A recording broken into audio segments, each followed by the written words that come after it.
Assalamualaikum Pak Wali. Mohon maaf Pak mengganggu waktunya untuk istirahat panjenengan. Jadi begini Pak, saya Romanto dari SPP Angkatan 11 Kabupaten Tuban ingin mewawancari Bapak terkait dilema etika atau rujukan moral. Mohon maaf Bapak, panjenengan kan tentunya sudah senior di kepala sekolah ini. Sudah sekitar berapa tahun Pak? Jadi kepala sekolah 10 tahun, 12 tahun ya. Jadi sudah tentunya banyak sekali masalah-masalah yang telah diselesaikan, baik itu terkait dilema etika maupun rujukan moral Pak. Jadi yang penting Pak, saya ingin bertanya yang pertama, selama panjenengan menjadi kepala sekolah ini atau di baru-baru juga tidak apa-apa, bagaimana mengidentifikasi kasus-kasus yang merupakan dilema etika atau rujukan moral Pak? Ya, terima kasih. Sebelum ke pokok permasalahan yang ditanyakan terkait dengan bagaimana mengidentifikasi, perlu saya sampaikan bahwa selaku pimpinan termasuk juga guru, selaku pemimpin pembelajaran di dalam kelas pasti pernah menghadapi sebuah permasalahan dan pasti kita akan melewati dari proses itu, baik itu melewati di bagaimana kita berhadapan dengan rujukan moral atau dilema etika. Dan bagaimana kita mengidentifikasi bahwa permasalahan itu masuk pada rujukan moral atau dilema etika, bahwa perlu kami sampaikan dilema etika itu banyak hal yang melekat, yang mempengaruhi, artinya bersifat universal. Ada hal-hal yang perlu dipertimbangkan untuk menentukan atau menyelesaikan sebuah permasalahan tersebut. Kalau rujukan moral, ini sudah jelas bahwa regulasinya seperti itu. Artinya secara umum kami sampaikan bahwa dilema etika itu benar versus benar. Kalau rujukan moral itu kan benar versus salah. Sehingga kalau kita menyelesaikan sebuah permasalahan atau problem, ini benar atau salah tidak perlu meninggal atau hal-hal yang melekat yang perlu kita pertimbangkan bahwa itu masuk pada termasuk rujukan moral misalnya. Tetapi kalau ada hal-hal yang melekat yang perlu kita pertimbangkan, baik itu misalnya kejujuran, kesetiaan, kemudian dan lain-lain sebagainya seperti universal yang perlu kita pertimbangkan untuk menentukan atau mengambil sebuah kebijakan atau keputusan, itu berarti masuknya di dilema etika. Kurang lebihnya seperti itu. Dan Pak, untuk selanjutnya, bagaimana panjenengan menjalankan pengambilan keputusan di sekolah, terutama kasus-kasus di mana ada dua kepentingan yang sama-sama benar, sama-sama mengandung nilai kebajikan. Ya. Manajemen yang kami pakai, kami tetap senang menggunakan di manajemen yang berbasis humanisme. Artinya mempertimbangkan humanisme itu dan wong ke wong. Artinya begini, sehingga di dalam sebelum kita mengambil sebuah keputusan, kita ada 3 prinsip di dalam pengambilan keputusan. Yang pertama adalah berorientasi atau berbasis pada hasil akhir. Kemudian berbasis peraturan dan rasa keadilan. Memang dalam mengambil sebuah kebijakan atau sebuah keputusan untuk memuaskan semua pihak itu sangat sulit. Artinya oleh karena itu bagaimana di dalam menjalankan pengambilan keputusan untuk kasus-kasus ada 2 kepentingan. Kami mengambil risiko minim, artinya risiko terkecil yang kita ambil, sehingga nanti tujuan akhir di sini yang kami meskipun 3 ini tetap kita pakai. Biasanya kita menyampaikan kelebihan dan kekurangan. Kalau kita mengambil langkah seperti ini memuaskan, tapi di lain pihak kan ada yang merasa kurang dan sebagainya, kita kembalikan ke aturan, sehingga intinya bahwa saya akan mengambil resiko terkecil dari sebuah keputusan atau kebijakan yang kami ambil dari permasalahan itu. Yang kurangnya seperti itu. Untuk langkah-langkah atau prosedur seperti apa yang Bapak lakukan selama ini? Berarti tetap langkah-langkahnya untuk sampai ke keputusan itu bagaimana? Untuk mengambil sebuah keputusan karena ada langkah-langkahnya, kita tidak bisa langsung secara spontan. Tapi suatu ketika kita juga dituntut harus segera mengambil keputusan untuk menentukan sebuah kebijakan yang segera. Tapi sebelumnya itu tentu kita sudah melakukan sebuah analisis pokok permasalahan, hal-hal yang mempengaruhi atau yang berkaitan juga dengan permasalahan tersebut kita identifikasi, sehingga dengan fakta-fakta yang ada ini kita bisa bersikap atau berpikir secara adil untuk membuat sebuah kebijakan. Kembalinya lagi adalah pada humanisme yang kita kedepankan, sehingga keputusan yang kita ambil itu akan memuaskan semua pihak sebanyak pihak dengan tujuan akhir tetap tercapai. Hal-hal apa saja yang selama ini Bapak anggap efektif dalam pengambilan keputusan pada kasus dilema etika? Untuk kasus dilema etika sebenarnya seperti itu tadi, karena ada banyak hal yang bersifat universal yang mempengaruhi dari sebuah kebijakan tersebut. Oleh karena itu prinsip humanisme kami kedepankan, dan dari 3 prinsip tadi hanya orientasi dari tujuan pengambilan kebijakan atau berpijak pada yang pertama adalah hasil akhir. Jadi dari hasil yang kita harapkan ini tercapai, kemudian juga berbasis peraturan, tetap kita menyampaikan tentang dasar hukum dari sebuah permasalahan tersebut yang terkait dengan permasalahan tersebut. Dari yang ketiga adalah rasa keadilan, dan langkah-langkah atau prosedur yang kita ambil ya seperti tadi, mengumpulkan fakta-fakta, kemudian kita kaitkan dengan hasil yang kita harapkan seperti ini, tujuannya dasarnya adalah seperti ini, kelebihan kekurangannya kalau misalnya kita menggunakan menerapkan ini sesuai dengan aturan, kelemahannya kelebihannya di sini, kekurangannya di sini. Jadi itu untuk tantangan, Pak, tantangan dalam pengambilan ini keputusan dilema etika ini kira-kira apa saja menurutnya? Tantangannya adalah untuk memuaskan banyak pihak yang berkepentingan di dalam kebijakan atau keputusan tersebut. Ini memang sangat sulit, hampir tidak bisa kita memuaskan banyak pihak atau semua pihak. Cuma pasti ada kelebihan dan kekurangannya. Nah, oleh karena itu tantangannya adalah bagaimana kita bisa memuaskan semua pihak. Oleh karena itu prinsip yang saya sampaikan tadi, 3 ini tetap kita kedepankan, dan kebijakannya kita pakai coba secara proporsional, ya nanti kita bisa menyampaikan kelebihan kekurangan seperti yang saya sampaikan tadi. Apakah panjenengan memiliki sebuah jadwal atau apa begitu saat penyelesaian kasus ini, misalnya terjadwal atau langsung seketika, misalkan langsung diselesaikan di tempat, atau mungkin dia membuat jadwal lagi? Nah, bentuk prosedur seperti apa yang dengan lakukan? Terjadwal apa langsung diselesaikan atau bagaimana? Permasalahan itu di sistem kepemimpinan, di manajemen itu memang ada istilahnya, sebagai contoh misalnya seperti sebagainya, ada yang terjadwal, ada yang memang incidental atau kondisional. Kalau itu segera diperlukan ya kita sampaikan. Oleh karena itu dilihat dulu dari pokok permasalahan.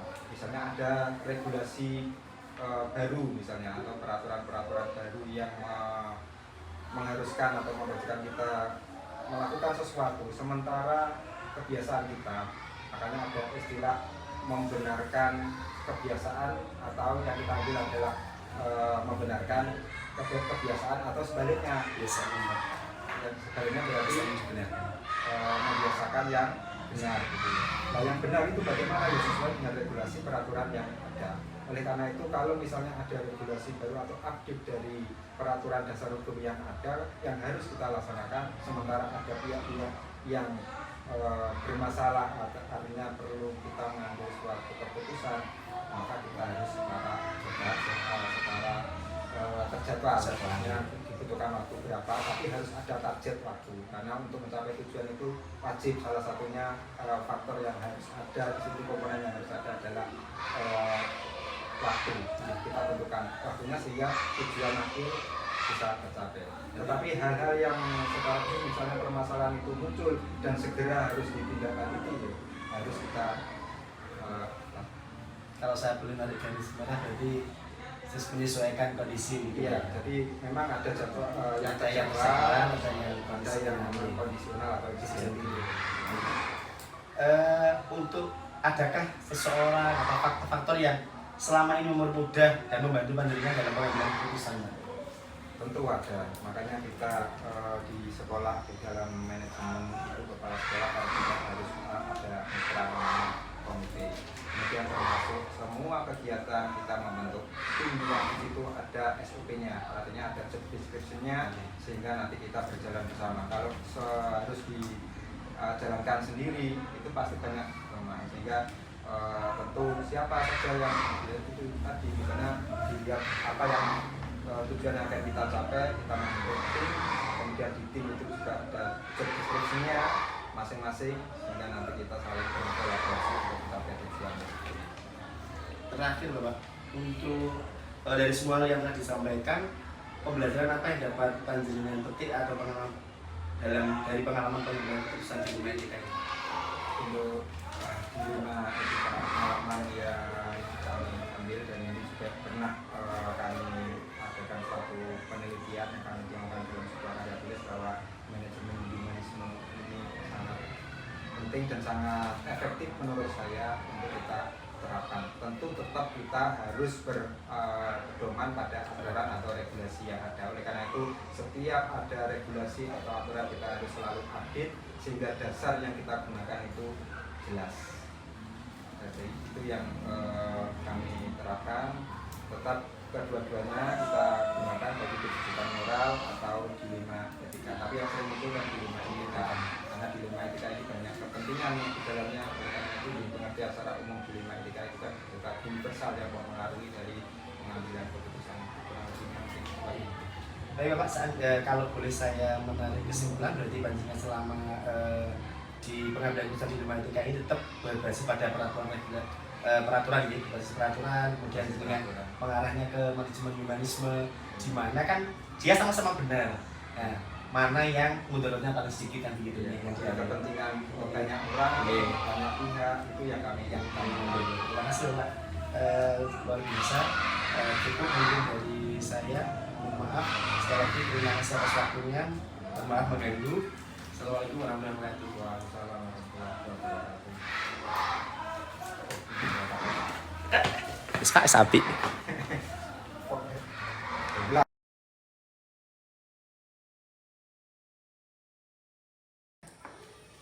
Assalamualaikum Pak Sen. Iya, waalaikumsalam warahmatullahi wabarakatuh. Mohon maaf Pak mengganggu waktunya sebentar. Terkait ada beberapa hal yang ingin saya bicarakan dengan panjenengan. Jenengan jadi waka kesiswaan sudah 2 tahunan ya? 2 tahun, betul. Jadi gini Pak, selama panjenengan menjadi waka tentunya dalam mengambil keputusan dengan anak-anak, kemudian dengan mungkin ada keterlibatan orang tua kan juga sangat banyak ya. Ini ada beberapa hal Pak yang ingin saya tanyakan. Yang pertama Pak, bagaimana panjenengan dapat mengidentifikasi kasus-kasus yang merupakan dilema etika atau bujukan moral Pak? Iya. Biasanya selama ini kami menggunakan cara identifikasi kasus yang merupakan dilema etika atau bujukan moral, yaitu dengan mempelajari dan menyimpulkan kasus yang terjadi. Nah, selanjutnya ketika kesimpulan itu kami dapatkan, bisa kami gunakan sebagai bahan untuk menindaklanjuti dan mengambil keputusan, baik yang berkaitan dengan dilema etika maupun bujukan moral. Begitu ya Pak ya. Selanjutnya Pak, bagaimana panjenengan menjalankan pengambilan keputusan di sekolah itu, terutama pada kasus-kasus di mana ada 2 hal kepentingan yang sama-sama benar atau sama-sama mengandung kebajikan. Kita kan mesti kesulitan gitu Pak ya. Betul Pak. Ini memang sedikit lebih rumit dibandingkan kasus biasa. Nah, sebagai pemimpin, ketika dihadapkan dalam situasi pengambilan keputusan, tentunya kita harus mengidentifikasi masalah terlebih dahulu. Apakah kasus tersebut berada di bujukan moral atau berada di dilema etika? Selanjutnya ada beberapa hal yang perlu kita lakukan untuk mengambil keputusan, yaitu kita harus memperhatikan 4 paradigma dilema etika, 3 prinsip dan 9 langkah. Iya betul. Ya, betul Pak. Memang kalau dengan begitu kan nanti tetap akan diambil keputusan yang terbaik kan begitu ya. Selanjutnya Pak, langkah-langkah atau prosedur seperti apa yang jenengan lakukan selama ini untuk mengatasi dilema etika tersebut? Langkah-langkahnya yang kami gunakan adalah yang pertama tentu mengidentifikasi permasalahan yang ada. Kemudian saya mengenali dulu apakah nilai ini bertentangan dalam situasi ini. Setelah itu siapa saja yang terlibat. Dalam hal ini sering saya melihatkan guru untuk mengumpulkan fakta-fakta, data-data. Kemudian saya akan melakukan pengujian benar atau salah, melakukan 3 prinsip resolusi, mencari kemungkinan penyelesaian atau opsi dilema, dan terakhir akan membuat keputusan kemudian merefleksikannya. Seperti itu.